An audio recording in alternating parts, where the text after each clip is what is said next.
Welcome to the Natural Genius podcast. We're here to help you tap into your natural genius. Let's go.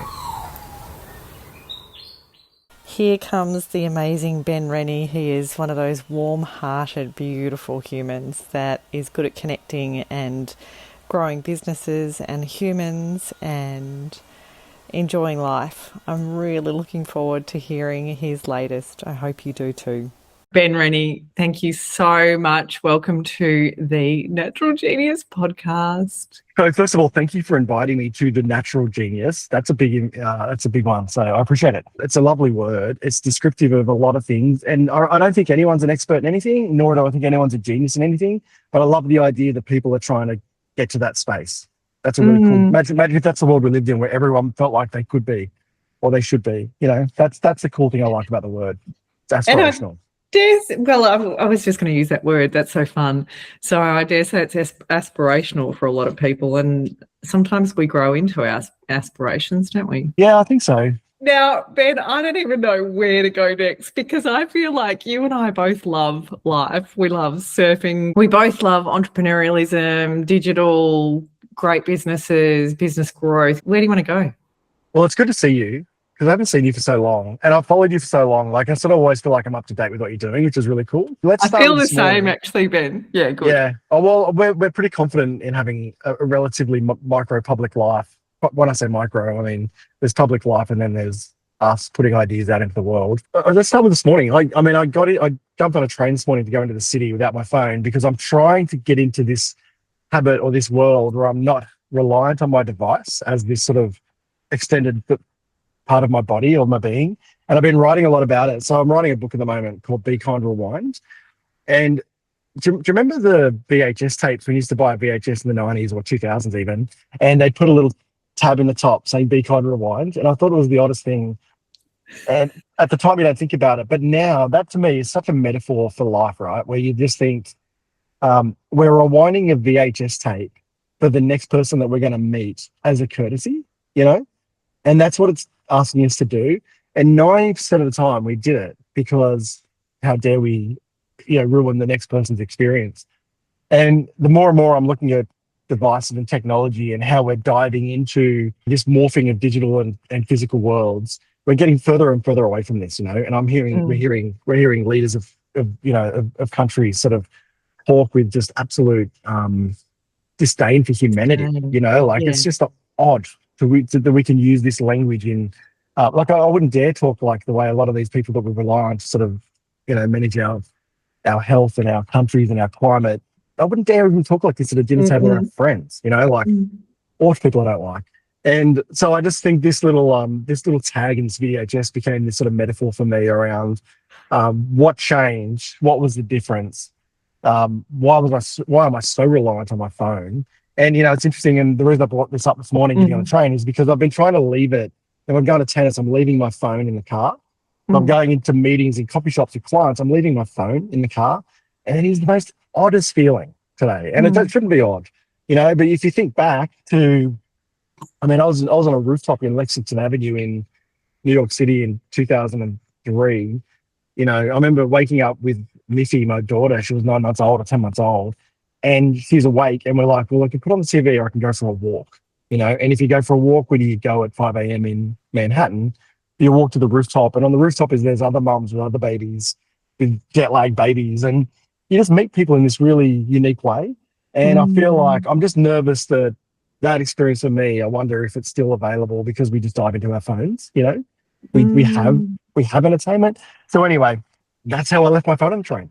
Mate, and you were bringing it up because we were ever so slightly delayed at the start of this. And you had this instinct that you were forgetting something, which is part of why I started this podcast, Ben. Or creativity. I don't know. Intuition for sure. Intention, I think, is an interesting word, And I remember when I had a local friend who was practicing mindfulness. Yeah. And I remember just going, mindfulness? I'm always mindfulness. And it turns out I'm not. Right? We're not always mindfulness. We're far from it. And I remember just thinking this is the oddest evolution of humanity into mindfulness. And it turns out that it's actually necessary because of technology, which takes us away from this, right? Takes us away from that. So, yeah, I don't know. I'm finding writing is a really wonderful process to find my intention, but also to find a connection back to something that is human and away from the deep dive into a device, and I'm trying to learn about what that's like. And it's been an interesting journey. And I'm also, during this writing, the last book I wrote was about creativity. And I didn't discover it was about creativity until I got to the end of it. That's a whole nother conversation. But like this one, I'm starting to write about the evolution of technology. But what I'm learning about is neuroscience and behaviors and learning and how our kids are learning with a lack of friction versus when we learned, we had friction, right? So what I mean by that was if we wanted to learn about an artist, you open up a record, you pull out the lyrics, you touch and feel them, and it's visceral, you're feeling it and the knowledge is going in, whereas our kids are being deployed, we're all being deployed, new songs on an algorithm. So we know the lyrics, but we might not know the artist.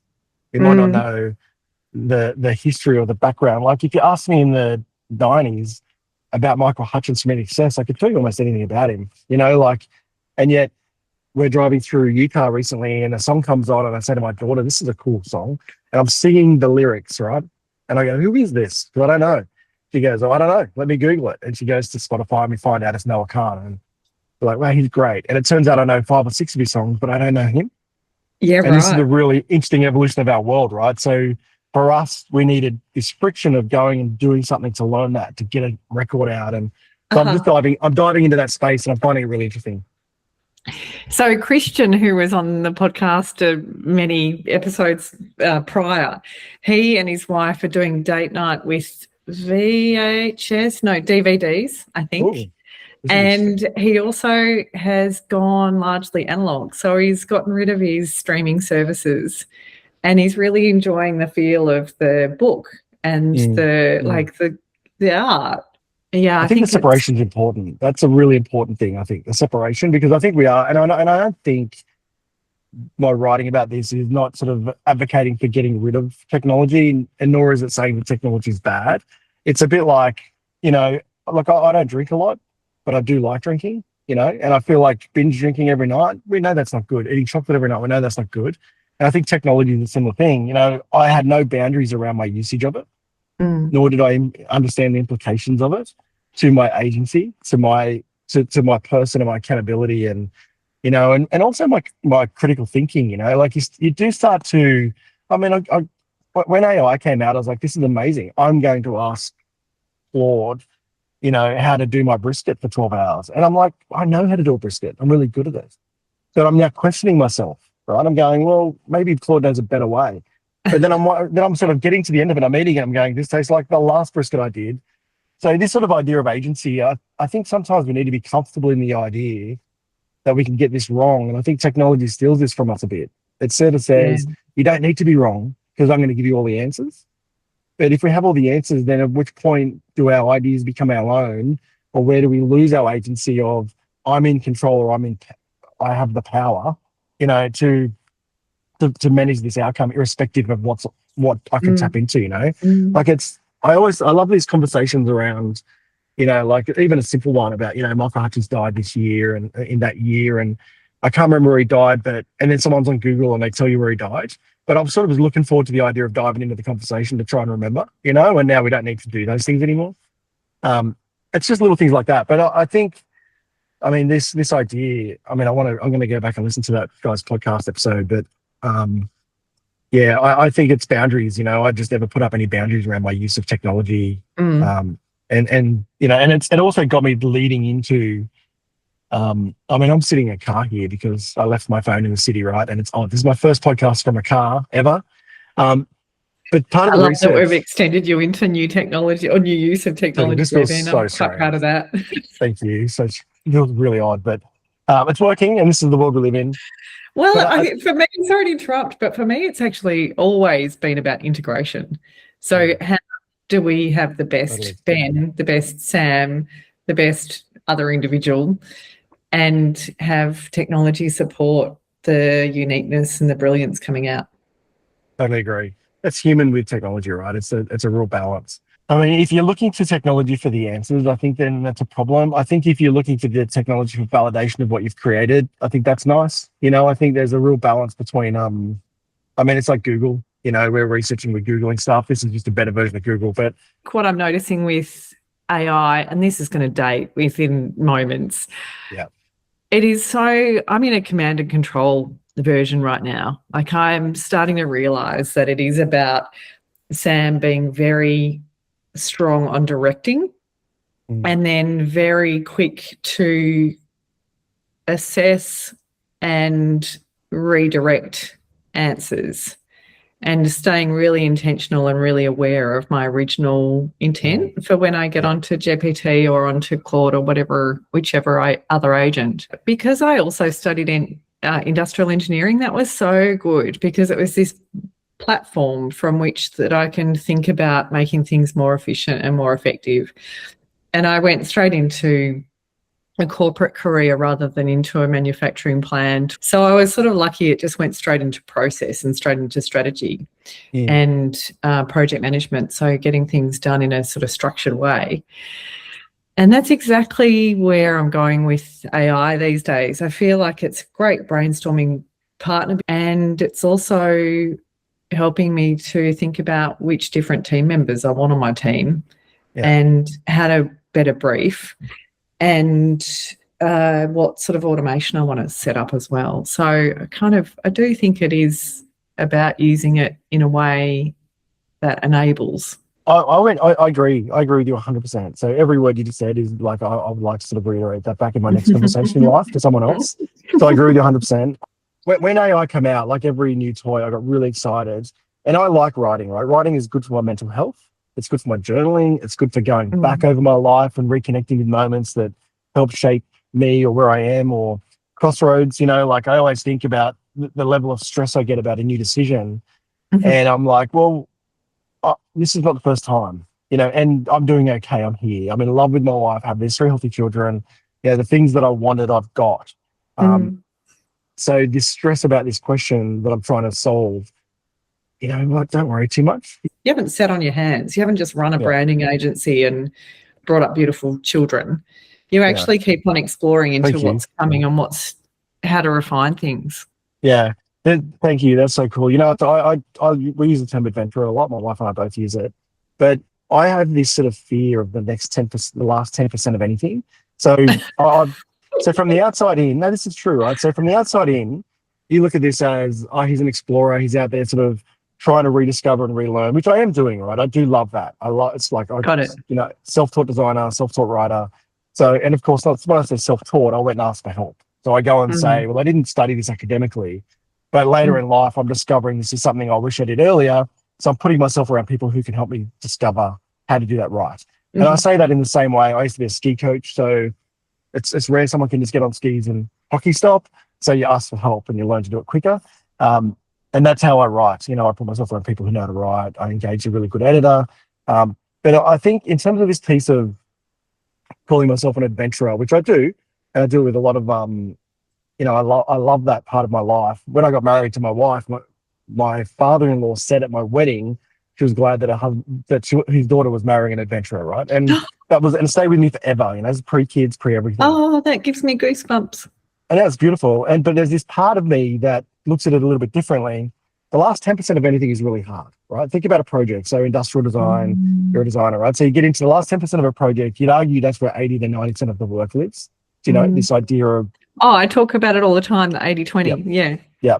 So you're in that last 10% and it's really hard, and you're dealing with end users, market shifts, systemic foundations of things that evolve and move. 10% is really hard. Every time I've built a business, every time I get to that sort of 85, 90%, and there's a difference between me being, a business owner with a $1 million studio and someone who's built IDEO or someone who's built Frog Design or, and I don't know how they did this and how they do it. And I've explored it, and it's that last 10% grind, which takes a little bit of ruthlessness, a lot of grunt, a lot of hard work, a lot of risk taking, a lot of bravery. But it involves something, and I think you've got to give something up for that.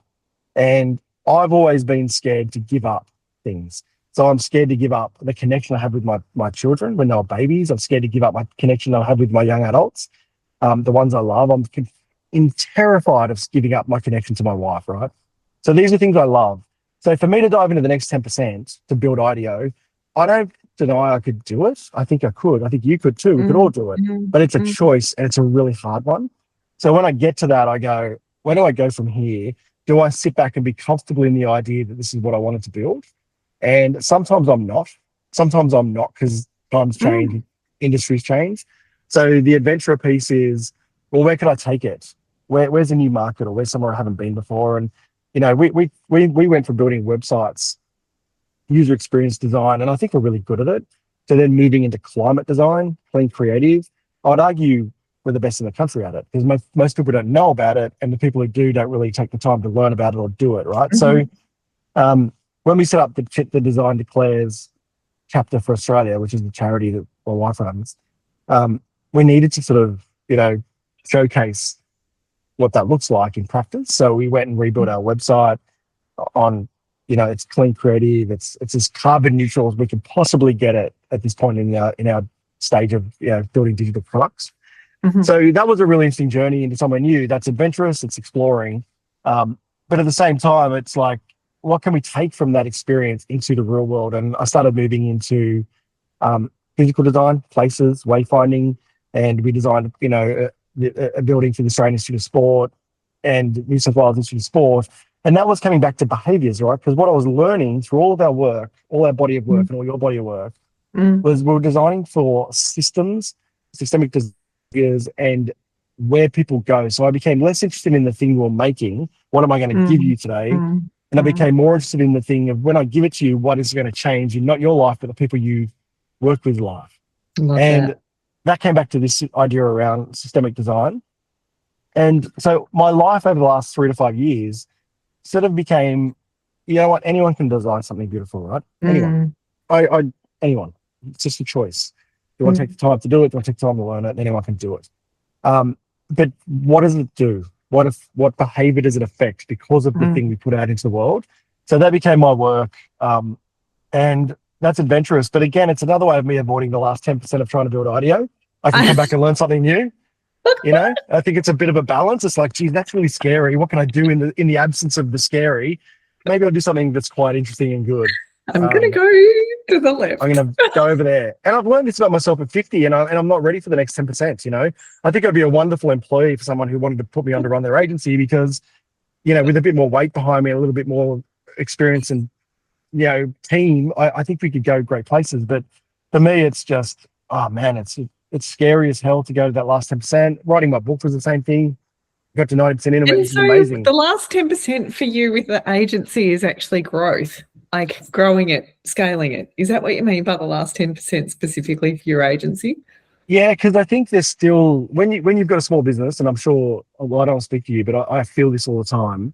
When you're in a small business of any kind, when things don't work, the thing that suffers is your health, your mindset, your family, so I make a choice every day to turn up to work and to go and build a business that impacts my children, right? That impacts my family in a positive way and a negative way. In a positive way, it gives us freedom and flexibility to live in the US, to build relationships in the US, to go and be present for my kids' sport as often as I can be. But it also builds pressure in a sense of when it doesn't line up, it's money, right? It's the inability to pay a bill, to meet something that falls due on time. All these things impact me, my mental health, my relationships with partners, with clients, with trusted people you build a lot of years building up. So when I talk about the next 10%, it's void of that. You think about the CEO of IDEO, he's getting paid regardless because there's money, there's investors, there's shareholders.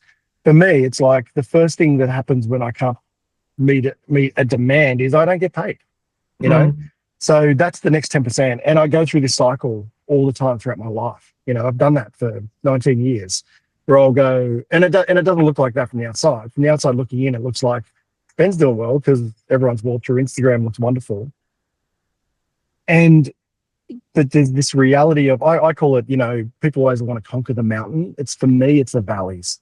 It's like when I'm in these valleys of these tight spaces and I'm like down there going, holy shit, when you want to quit, and I do all the time. It's like, what is the thing that I can do to tackle this? And it's like, is it learning something new? Is it downing tools and finding new clients? Is it new thinking that we don't need to think about? But it's my life is, conquering the valleys, or, more so than the mountains, because the mountain is IDEO, and I don't know if I've ever had that in me. That was fascinating, because I was lucky enough years ago to meet some people from IDEO and from Frog Design. I mean, this is being human, isn't it? Being able to choose and direct and be intentional as to where you want to go next. Yeah. The only thing that's left for me in what you just said, if you don't mind me saying, is that you could do it and maybe you should. And also, you've got so much to be proud of. There's so many decisions and things that you've built and new spaces that you've adventured into and explored, and then created objects. When I used to be lucky enough to do a little bit of culture change and a little bit of org development, and it was like, well, what are the physical objects that people are going to see along the way that actually help them to realize that something's changed? And so I love what you were talking about before in terms of creating spaces and building beautiful things, because it reminded me of that, and how sometimes it's like a business card, or sometimes it's a flowchart, or sometimes it's a poster, or sometimes it's like some beautiful object that people can take into the future to see things have changed differently. Yeah. I find it fascinating. I mean, if I had to sort of start again, I'd want to be an architect. I think it's such an important job, to build the places and the communities and the end result. And if we're talking about systems and systemic design foundations, which is what I call it, this idea of coming back to what is the purpose or the intention that we're trying to create or design for. Wayfinding means that how do people move through places, and why do they move through places? And you said earlier, what's the thing that they get? The thing that I hope they get is connection from everywhere they go, whether it's a pool or it's a gym or it's a cafe or it's a university or it's it should be anything really. I think the point is that as humans, we want to connect. And we're doing that with screens. The phone proves that's true, right? I mean, the phone's designed to addict us in a certain way, but the reason we're diving into it is for connection, right? So in the same way we design places, I think we're not prepared to spend the money on the thinking that goes into the intention or what we want people to do when they get there. And we're overseeing something. So we sort of think that design is immediate. It's for now. So you give me a design brief, and I've had this with some really significant clients, and I can talk about one case study. So if you give me a design brief, my job isn't to get it and say, thank you, make it. It's to rebrief and push back as the designer to get you to reimagine what you hadn't thought of, right? That's stage one. And that is to say, I go to a doctor and I say, hey, I think I've got this problem. And they're going to reframe that brief for me and tell me, no, we think it's this. And we're going to identify it, and we're going to dig in, and we're going to solve it this way with intention to improve my life, right? And also my relationship with that person and my trust. So if we, in the same way, are talking about design, when someone says, I want to, build something of use that we can carry water in, single-use plastic is the most genius invention and design in human history, but it's also the most destructive. So we're designing for immediacy. Someone gets a brief and says, hey, design me something that can carry water, right? That I can sell and commercialize and move. Of course, someone solved that brief and did a great job. But what they didn't do is imagine the brief was wrong. This is a bad brief, right? So, because now we've got this sort of, it's good for humans, bad for humanity. So what this means is when we talk about human-centered design, designing for me, humans, or for you, or for the people into the brief, we're missing the behavior of the humans and where they go or where they take it or the things that they communicate with and things they do. So we've always sort of got to look a bit past that and try to understand that the group we're designing for, what are they going to do? And design thinking, I think, sort of anchors us a bit in an endpoint. It starts here with empathy, which I think is important, but it ends with a product or a service. And that's the problem, it ends. And if we think about Indigenous culture in Australia in particular, through storytelling, they talk about 7-generational thinking.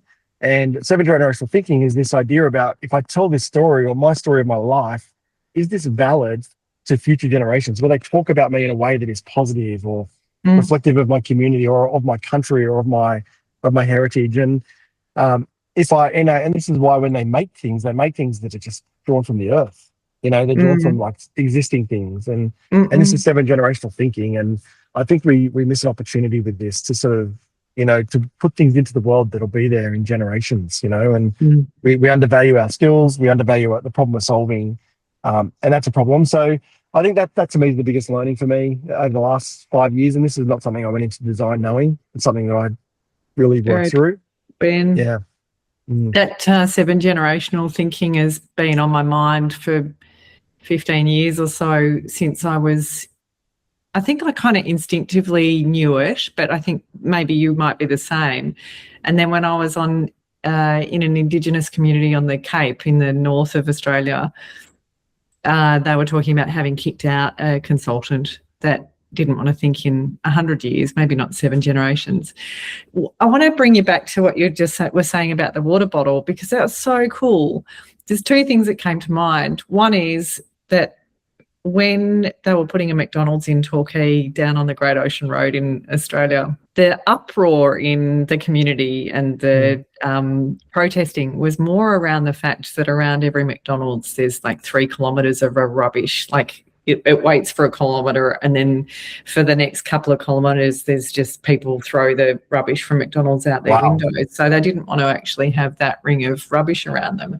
And I've always thought, if that's such a thing, if it's so well known and there's so many McDonald's stores, why is that not embedded in McDonald's business model? And then when you were talking about water bottles, I was confronted years ago because I signed up for that no water bottle pledge.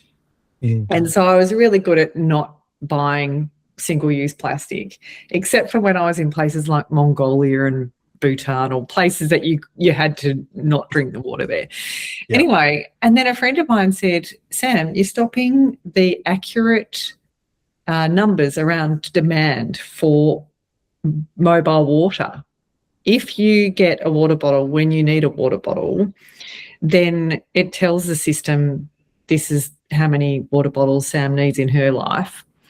And from what you just said, I love how you said that the end of the design process it didn't keep looping, or it didn't finish, because the single-use water bottle would have then been, okay, in 7 generations, we don't want to actually have this plastic that's hanging around, or we don't want to rely on all these lovely new innovators that are going to find a way of being able to decompose single-use plastic. In these 7 generations, we actually want to design from beetle leaf or some sort of something that well, I know in the US, the US has done a really good job of this. This is by consumer demand.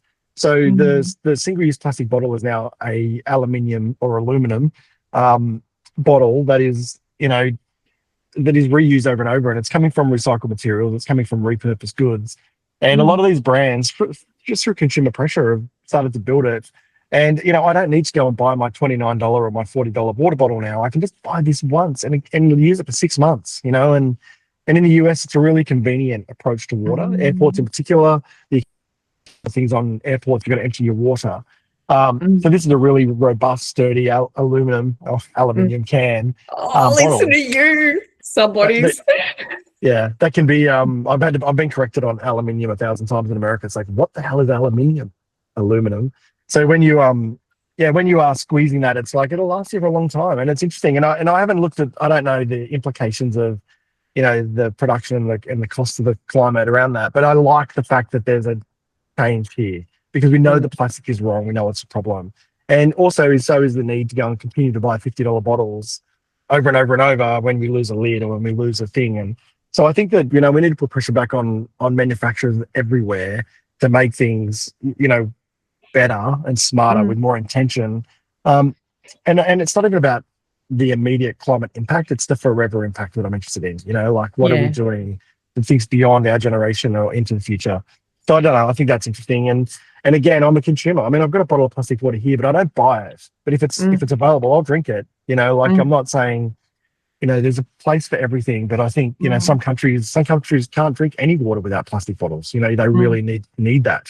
So there's challenges that are social challenges that go way beyond my immediate sort of knowledge base, but through good research and trying to understand better processes, of systems and design, we can solve these things at a different level. So, Ben, tell me about being in the US now that we're talking about aluminum. And if you feel like bringing in any sort of snow stories, I would be delighted. Yeah, well, that's how we ended up there. We ended up in the US because of snow.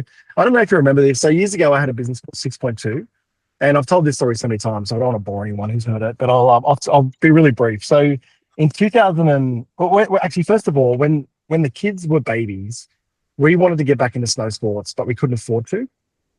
So my wife and I decided to volunteer as ski patrollers at Mount Selwyn. Do you know Mount Selwyn? Well, I only do because of you, Ben. Yeah. Okay. It's tiny, right? It's tiny and it's fun, and they're the most wonderful people. And it's had it's had a tough 5 years, man. It's through climate change, through fires. And Ben, did you move somewhere near there for that reason as well? Or did yeah, we moved down there. Yeah, we moved to Jindabyne for winters only, and then we moved to Lake Tahoe in California for winters. So we faced winter for 4.5, 5 years. And when we moved to Jindabyne, we did it to volunteer as ski patrollers, to be in nature in the mountains. But what had happened to me was, through my business, I had a bit of a, I don't know if you call this a meltdown or a panic attack, but I remember going to McLaren Vale in South Australia. I was working with one of the big four banks. We're in a workshop. And I'm not saying this is the solution to having a tough day at work, but I remember sort of walking through the vineyards going, fuck, man, this is amazing. And my life was becoming more and more attached to boardrooms, big business. We were working with Gulf Oil, Caltex, big banks. We were just sort of finding ourselves in these places I've never been.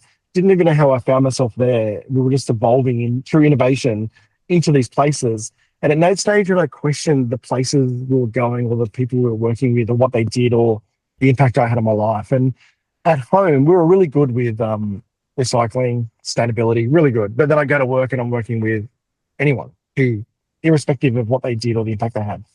So one day in Adelaide, I was in McLaren Vale, and midway through a meeting, I had this sort of panic attack as, oh, here I am again doing more of this work, and I sort of wondered, if not me, then who would be here? And if I wasn't here, where could I be? And in the midst of that panic attack, I left the meeting halfway through it. There were 8 people in the meeting and I was running it, and I excused myself, said I wasn't feeling well, went straight to the airport, left my stuff at the hotel. I was really unwell. I was really struggling. Jumped on a plane, and within 8 days, my wife and I booked a trip to Lake Tahoe for a month to say, let's just get out. We'll get away. And we really couldn't afford it. It didn't matter. Sorry to interrupt. So was that also because on skis you felt like your mental health was strong? Like, was that an idea of getting back on nature? Okay. It was more nature. So it wasn't even skis, it was more nature. I mean, we love skiing. It's my thing I've done my whole life. I was a ski instructor and a snowboard instructor. So we sort of I did that in my early 20s, and I was an instructor at Slurrit when I was 19, 20. So all these things were important to me, and I sort of kept getting further and further and further away. So this particular moment in Adelaide was like, okay, let's go and find snow. Let's go somewhere we've never been. So we chose to go to Lake Tahoe, and we fell in love with it, and we just decided to stay, and that was this real turning point in my life, because a couple of things happened. One is the kids who'd grown up in Mount Selwyn, in the ski patrol house, learning to ski and building their own jumps, doing all these things, got to Tahoe and went, oh, this is amazing. This is big. It's huge. This is huge. This is proper snow. There was all these things that their eyes just lit up. And we all just fell in love with the place. And so oh, wow. I need to emphasize, we couldn't afford to do this, but from a mental health point of view, I couldn't afford not to. And I fell in love with skiing again. My wife has always been mad for skiing. And yeah, that 4 months, that month became 4.5 years we did that for. And we just, Vashti Whitfield, who's my coach, life coach, said, sometimes, it's like it's a noble thing to forage for work, to forage to survive, and I felt like I was doing that with a young family. We had 3 kids at the time, and we're living in sort of Lake Tahoe, which later became Park City, Utah, which is where we based ourselves for years. And my daughter still bases herself there. We just made it work, man. It was a struggle. It was so hard. And tell me, how old were the kids when you were going through this? 12, maybe 11 and 12, 9 or 10, and 6 or 7. Yeah. So Miffy, my youngest, so the two middle, Pippi's just chiller, right? So she's 16 now. She's chiller. She loves to draw art. She loves to read books. She's chiller. She went. I'll give you an example of Pip. She made the Australian Interschools national titles. Came 10th. Got to the end of it. And we went, that was amazing. And she went, yeah, no, never doing that again. That's bad. Oh And gosh, I've got just kids I know like that. Oh, just chill. Doesn't brilliant. care. And also we noticed she had her ski boots undone because they were tight. So she did the national downhill GS with the ski boots undone and got to the bottom and came 10th out of 90 kids and went, yeah, nah. You two must be so proud as well, because you would have been part of teaching her. That sounds like really beautiful balance on the skis, doesn't it? Well, it's the opposite of Myth, who's like, I came 10th, I need to go and destroy the other 9 kids, and I'm going to go to the gym this afternoon. And so Myth was this sort of go-get-em, terrifying, competitive, it still is today, young athlete. And Pip was just like, yeah, I'm going to be the opposite of that one, you know? Whatever she does, I'm going to do slightly the opposite. Oh God, I love kids. This is we're so lucky to see them grow. So tell me more. So, and then was work already remote? And then how did you manage all of? I resigned from my company. So I had a business partner in Melbourne and I sort of stepped away from the business altogether and started designing, a lot more hands-on. So got on the tools, started building things, making things, designing sites, building sites with freelancers attached. So it was almost back to the drawing board and starting from scratch and rebuilding a life, that was sort of the opposite of the one I'd built. And the one thing that last business gave me a lot of confidence for was that I could create something from scratch. So I'd sort of felt like I'd created the wrong thing. So start again and let's create the right thing, which is sort of where I moved into design, like physical design and making things. And I enjoyed that journey, but it was a hard work. Like I would get up in the morning at 8:30, ski with the kids till 2 all day. And at this stage, they'd moved into some competitions, right? And I was very young. So we're probably those parents that were on the hill, look at those widows with their kids competing at 10 or 12. But, we would do that and we couldn't afford coaches or anything. So I would coach them. I'd do my FIST course, my level 1 coaching certificates. I did all that stuff. But not coach them as in knowing coaching. No, just coaching them from we turn up, we put in an effort. If we're not feeling it, we're brave enough to ask to sit out. So a lot of that coaching, and Myth and Kai might tell it from a different story, but I'm pretty sure they shared a lot of that sentiment that it was hopefully a fun journey for them. But at 13, Myth got put on the Australian ski team. So she did really well in the US, won a bunch of competitions, made the US Nationals, finished 4th at the US Nationals for under 16s when she was 13. And came home, and Richard Hegarty, who's now one of the head of Canada snowboarding, had rang and said, we've been watching Myth and you just want to join the Australian ski team. And it was so that became our life. We wanted to sort of support that. And Kai made the Australian Junior Development Program. So he got himself an Australian snowboard jacket and he won the Australian Junior titles 3 or 4 years in a row. And so it was, and we're hanging out with some wonderful people like, Eileen Goose, she's multiple gold medalist, one of my daughter's training partners. Americans are just wonderfully optimistic, when you're around sport, encouraging. I was talking to my daughter about this yesterday. We're at tennis and we're playing on doubles on a court, and we're playing with 2 Americans, and the court next to us was 4 Aussie guys. And every time someone did a good shot, the response would be, "Oh mate, you pulled that out your ass. Oh mate, what a fluke." And on our court, the 2 Americans, Mick did a great shot, and she's like, "Oh my God, Mick, that was amazing." On the other side, and there's this natural sort of abundance and confidence and wanting to see you. That's just so cool, well. Ben. Yeah, so I love that about being in America around Americans. I think it was a great nurturing environment for positivity for the kids, whereas I feel like we are a little bit more, when I say we Australians, I grew up this way as well, are a little bit more, tall poppy, we like to, you can't just do a good shot because of talent. You did a good shot because you pulled it out your ass, and I don't like that language. I try not to use it, and I think we need to build our young people up from an absolute belief that, they did something because of the intention to do it. And when it went in, it was because they decided to be there and be present. And so that's the way I like to sort of encourage young people today is, the opposite that I was encouraged from sport. Mate, that's so admirable. And so is life still between the US and Australia? Up until the last 12 months, we've sort of, US politics has got a bit polarizing. There's a lot of division there, and I think that needs to all settle down. So we've got a business in LA that is, I would say, relatively successful. We have clients in New York. I was in New York in December. And we have clients in Salt Lake City, in Utah Jazz, the NBA team, is one of my clients and a great client. It's a really dear friends. One of my favorite clients is in Lower East Side of New York, and I go over there and, we work out of her house. She's got a really successful law firm and is part of a big group of law firms. So yeah, I'm really attached to Manhattan. I love Salt Lake City.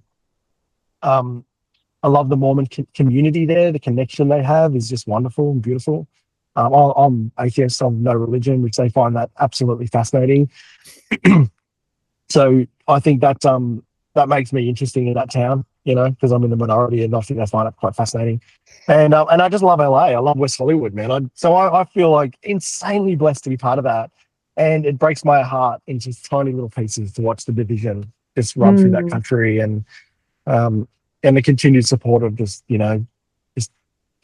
devastation across the planet. That I think. Oh, mate, any tips around how you actually help people to not do that separation? Like, it's not just America, and as you say, it's international. Any tips as to how you carry yourself, or what you'd recommend others to do to help to bring that closeness and that camaraderie and even that sweetness that you described on the tennis court? I think it comes back to, I did some work for a company called Farmers Footprint, and it's owned by a guy called Zach Bush. Incredibly amazing human. He's a doctor, right? And I'm going to tell you, this is my long version to get to to an answer to your question. Go ahead.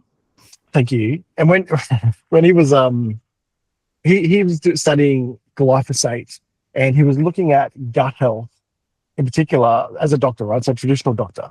And the more and more he studied gut health, he kept coming back to glyphosate, which is Roundup, the chemical in Roundup, right? So he started looking at river systems, and he discovered in river systems, at the end of river systems, the impact. So my mum had cancer for 15 years, started with breast cancer, become everything cancer, bone cancer, brain cancer. But she lived 15 years with cancer, right? Now, if you live at the end of these river systems, close to the runoff of glyphosate into the water, then your lifespan with cancer is probably 6 months, irrespective of your will to survive or your treatment. And I know America has some complex issues around health support systems and healthcare. But at the same time, like, irrespective of the treatment, that 6 month number is real. And it's because of the runoff, right? So Zach got really interested in this. He started to go, well, the farming is wrong. And all his work came back to soil, right? Back to to grow good farms, we need good soil. So why do we need glyphosate? Let's go back to enrichment of the earth and the dirt and the soil. So he came back to, all his work came back to soil, right? And then he came back to gut health, and he connected the importance of soil back to our gut, right? And so I think if you look at the human body and what goes in is generally a reflection of what comes out. How healthy are we? How connected are we? How much do we love, the thing that we're giving out into the world? But I do love this idea, coming back, your question is, what can people do? We can enrich the soil. We can either pour glyphosate on it, and it's quick and it's simple, or we can actually take the time to nurture the soil, nurture the relationships. And that comes from this position of understanding. And I think the reason I like to tell the story is because we've got two friends in Salt Lake City who are Mormon and LDS, and they sat down with Kai and I having breakfast one morning in Salt Lake City, and she said, I can't believe that you have no God. And I said, I have faith I'm spiritual. I love the idea of country. I like the idea of Indigenous thinking and connection back to land and the earth, and everything is connected, right? And I said, I like this. And in the midst of this conversation, she sort of sat there and looked at me and she said, so your children are like the soil. They're like trees out of the soil. So she said, right? Me trying to explain Indigenous heritage and culture and spirituality. And I said, yeah, for sure. He's like a planted tree. I've got to water that, I've got to nurture that and love it. And she said, the thing that I don't understand is where your values come from if they don't come from the church. So she said, and I said, well, they come from my mum and dad. They come from myself, my values around how I want to show up in the world. And I write these down, like I write them down and go, and they change all the time because I think we change. I'm not the same guy my wife married. I'm completely different. I'm slightly chubbier, a lot grayer, and much bolder than I was then. But hopefully I'm more caring. Hopefully I'm more nurturing as she goes through her changes. And hopefully we got each other's back in the same way that, I can give to my community. I can't control what happens in US politics, but I can control in how I show up in the world and what I say about it. And I think that is the missing ingredient right now. It's like, what can I bring? What can I give? What can I take? We look at climate change as a designer is I'm not interested in the awareness of climate change within the design industry. I'm interested in what design can do to solve climate change. Mm-hmm. And as a designer, it's like, well, I've got a role to play now, right? Mm. And I think this is the same way that our LDS friends found connection and love through a set of values from the church. I find that from my heritage, from my family, from my parents. Mm. And I think if that hasn't happened to you, because you might not have had that connection with parents, that doesn't mean you can't start that. You just get a napkin out and you write down the things you love about humanity and the person you want to be. And I think sometimes we get caught up in a device, and this is what I'm writing about now, coming back to the book, is it's like, as I'm diving into this device, where am I diving into? Do they align with my values? Do they align with the things that I want to show up in the world as? Because they will alter it. They will change it. They will absolutely change it. I mean, my brother died during COVID, deep dived into a phone and hasn't come back out, hasn't come back out. He's like the manosphere, Andrew Tate has got all the answers. And I don't know if that's healthy for anyone, because you're losing your values and you're handing over power to someone else's values. They're no longer yours. So much fun. And it sounds like you've got such a lovely provider, protector, natural way about that, and loyalty. Thank you. And just, That's nice. it's so lovely to hear your perspective. The wonderful thing about these podcast conversations, Ben, is that I do write down questions and I spend time preparing. This conversation, it's covered every question that I've had. And I didn't expect that we would go into talking about tips for going beyond separation. I'm so pleased to have got your point of view on that. That means a lot to me. Yeah, I don't think it's I don't think relationships are easy. Like, I'm madly in love with my wife, but I also understand that one day she might not be in love with me. Do you know what I mean? Like, I recognize this. I don't think by getting married isn't a given right that will be forever. I don't think it is forever. And if one day she just turned up and said, you know what, I've got other goals. Like, she's got a PhD at the moment, she's got dreams and goals. This is a big commitment from her. And I also understand that this changes her life, where she goes and where she heads and the people she hangs with, the circles. And I understand this. And my goal is to support and nurture that. I think it's wonderful. I'd love the ability to do a PhD. So I support it.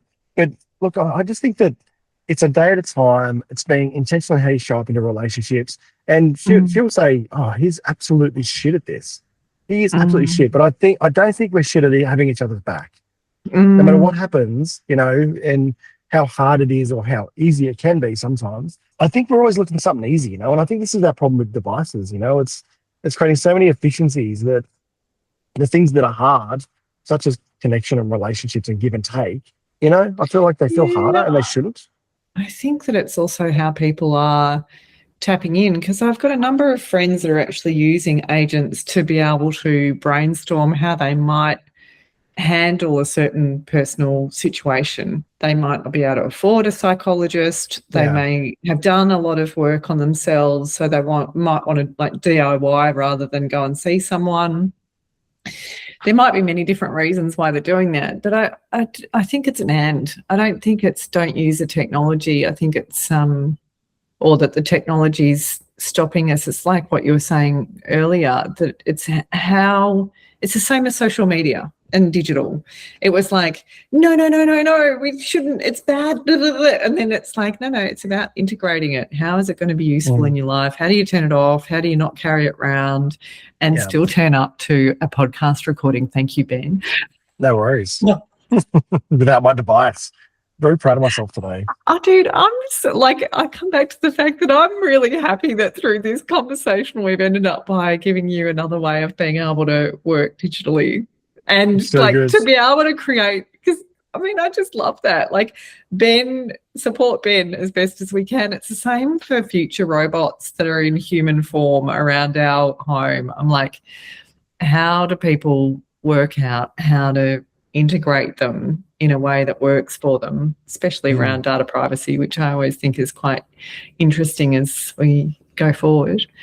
I got I was in West Hollywood might have been November or December, I haven't been since January. My wife's been back to the US a lot. My son lived over in Nebraska. He's playing basketball over there, but I haven't Yeah. been back since Christmas. And I was in West Hollywood, and a guy came in. I stay in the Ziggy, this hotel, which I love. It's so good. It's sort of super cheap and super cool. They got record players in the foyer, and they're always playing records as a DJ and have a live band every night. I love it. And this guy came in with a robot dog, Mhm. this robot dog, and I was like, "What is happening here?" Like, and he had a remote for it, and I of course went up and said, "Can I meet your dog?" This is the honest thing, and it jumped up for a pat, all these like crazy things. But it's his pet. Like, this guy's got this pet dog, and I was like, "Is this an experiment? What are you working on? Where do you work?" I think he was going to say, "I work at Google or somewhere amazing or some lab." So no, this is my dog. This is my pet. Okay, this is a crazy world. And like being the person that you present is somebody that's open to understanding that that's how somebody wants to use technology and good for them kind of thing. I really do think that we don't actually know. We're getting more and more into uniqueness. Like neurodivergence as a topic is one of the many indicators of that, and that we're starting to get even more clear that each individual has different ways. And so everyone has a right to use the technology as they want to. I think that as humans, it'll put us in good stead to be ready for the machinations or the permutations of technology, and being open to Bob might use it, Sally might use it in all different ways. That doesn't mean that I have to use it that way. And as we were saying at the start of the call, like being sort of directing, like still keeping our sovereignty and our personal direction around how to use it. Totally. And it is choice. As soon as you were talking about that, I was thinking about Grammarly for some reason. But more to the point, I think Grammarly, I think we're all using this to a degree. I mean, I think Google Docs edits for you anyway, but I've been using it for my last book. I used Grammarly for everything. I had 78,000 words with Grammarly, and gave it to my editor. And of course, she went and edited the bejesus out of the whole book. But I think now Grammarly is turned into AI, and it's now writing for me. So I'm writing, and it's me, and it's authentic. And for the first part, it would say, "Let's change this whole paragraph to this." And there was this point where I go, "Okay, you must know." And I go, "Yes," and then chuck in my M dashes and reframe my sentences. And I'd read it and go, "This is not what I was trying to say. This is not the same thing." And so I think everything's trying to become something else all the time. There's a lot of value in this idea of just solve a problem and solve it really, really well, and be really good at that thing and be really narrow and deep at it. And that's my focus now, is to sort of try and go, I'm writing a book, and I'm going to go really narrow and deep on this book about this one thing. I'm going to write about this one thing really, really well. And I think, and I'm not going to trust that Grammarly knows more about my writing or my story or my research than me. I'm going to trust myself that I do, and I'm going to use it for grammar editing because I'm not a writer, but I'm not going to let it take over my writing or my agency or my ability to sort of think critically around, is this the right? I'm going to be comfortable in the idea that you might not like it. Comfortable in the idea that it's generally mine, and you're not going to like it. Like, I remember it said to me, "Who do you like to write like? Who do you love reading?" I said, "I love Malcolm Gladwell." And I said, "Great, let's reframe this like Malcolm Gladwell." I'm like, "What? The guy's been writing for 40 years. I can't write like that. Nor do I want to. I want to write like me." And I think we need to be comfortable in the idea that somewhere out there, Malcolm Gladwell's got his audience, and that's not mine. It can be mine, but mine is 6 people who love my book, or 6,000 or 6 million. Or like Kevin Kelly first said, like 1,000 true fans. Totally. I love Kevin that. Kelly's the best. Yeah, he's the best. Thank you so much for your time, Ben. That has been so on point. Everything that we've talked about has been so useful to me, hopefully for others, hopefully for those 1,000 true fans. I look forward to when next we find time to connect, and love to you and your family. And again, thank you for the beautiful showcasing of amazing values and living life well. Thank you. Thanks for listening to the Natural Genius podcast. Please share this with anyone who came to mind, and visit us at naturalgenius.com.au. Thanks so much.